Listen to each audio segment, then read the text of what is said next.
Hey guys, so today we're going to find out what's in my camera bag 2021.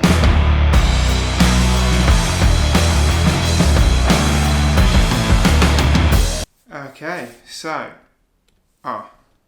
wait a minute. There's one thing we're missing, and that's a cup of tea. One moment.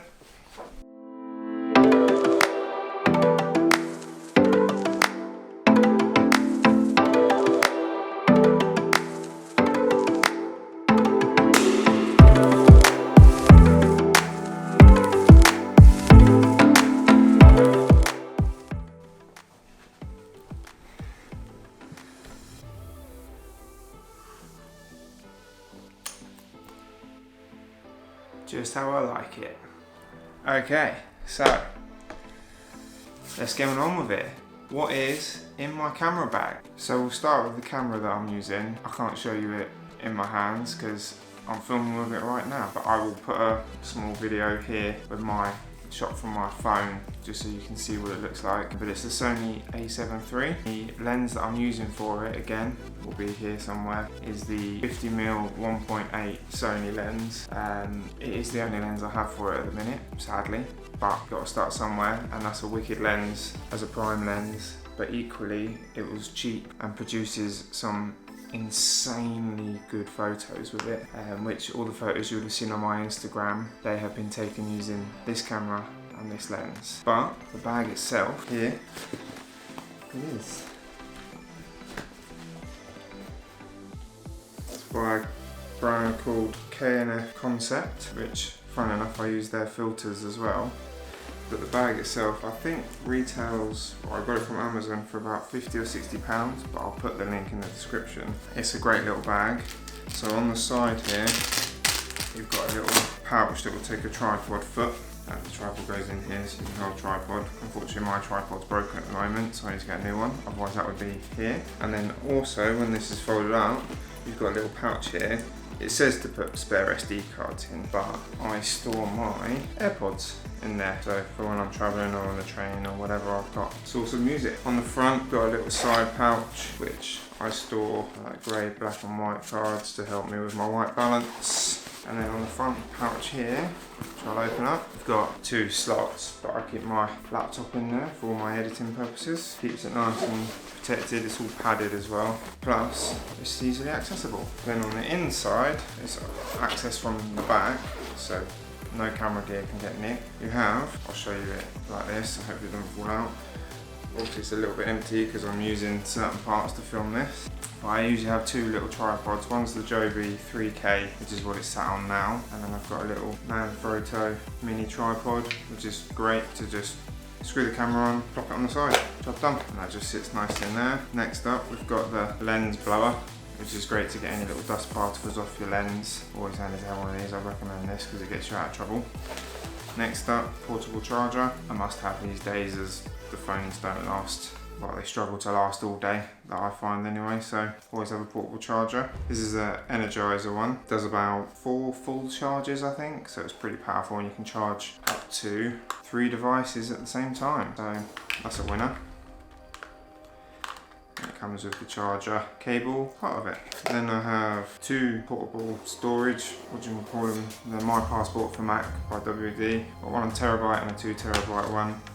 The reason I've got both is because this is a new one, this is an old one, and sometimes I still use the stuff that's on here to help edit. That's the only reason I have 2. Then I've got this little pouch by Vanguard, very handy. Keep my spare batteries in. Got spare batteries for the camera, because you'll always need battery power, it's great to have. Then spare SD cards, and on the back, USB cable for the battery charger, which annoyingly I found with this camera, it doesn't come with an actual charger for the batteries, you had to plug the camera in. So I wasn't a fan of that, as I had about 2 or 3 batteries. I then found on Amazon this neat little double charger. It's got indicators to tell you which one's charged how much and when it's full. And this is by Newer, and I think it was about £15, something like that. It'll be in the description below. Also, a little brush, you can clean the lens. Always need to keep the cleaning kits with you. Next up, here we go, my K&F Concept ND filter or variable ND filter. Now if you don't know what an ND filter is, essentially picture it as having sunglasses for your lens. So here it is at its lowest, so I mean still kind of see through and see me, but then if I turn it, it goes dark. So it's like putting a pair of sunglasses on so you can help keep the blues in the skies and just not have things blown out massively. Highly recommendable. Next up, to go with it, because this is for my old camera and lens, but now I've got this new one, the lens size is different. So I have a set of stepping rings. Now these range from 49mm to 77mm, so obviously they're all individual and you can use whichever size you want. But for me at the minute, I have to use the smallest to the biggest, so it's quite funny. And then again, I got this polarizing filter, which is also by K&F Concept. But again, that's previously bought from my old camera. This is great for if you're shooting through a window, or if you've got a car, you don't want the reflections in the window, you want to be able to see the car properly. You get no reflections with this. This helps eliminate that. You've got a little pouch here which you can tuck a notebook in if you wanted to, but I find I tend not to use that because as soon as I open it, it all flings out and it's quite irritating.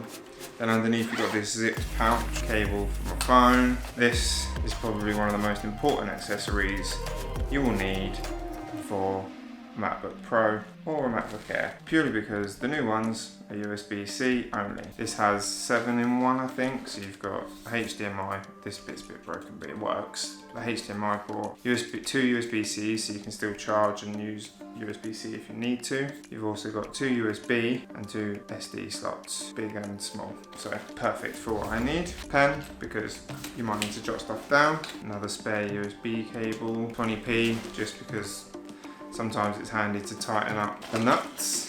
Then I have this, which goes onto the light, which is behind me, attaches to the top of the camera, so it helps me with a bit of a light source. I'll show you the light now, but that is pretty much everything. This is the light I use, it's quite bright, by Savage. It's a bit random, I got it in America start of last year, January last year when I was out there in Denver. I was with my buddy and we got 2 of these for a good price, so I can't remember how much for now, but it was cheaper than all the others at the time. But I will, however, be looking to get, within the next month or so, a couple of new lights, probably the Aperture Mini.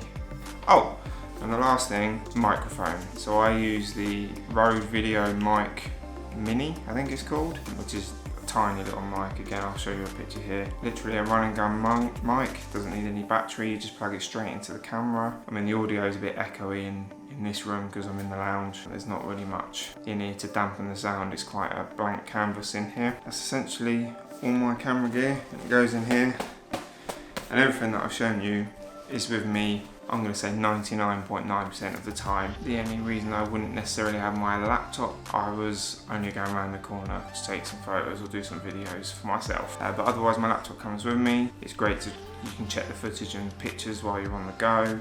I can edit while I'm on the go. If I meet a client and I'm going on the train, then it gives me something to do while I'm on the train instead of just sitting there twiddling my thumbs, playing on my phone. At least I'm being productive, utilising my time in the day. So, I mean, it's another short one, but that's what's in my camera bag 2021.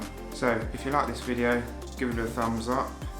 If you haven't already, hit the subscribe button. It helps me out massively. Let's try and get me to 150 subs. It's not much, but every little helps. And I'll see you in the next one. So for now, peace.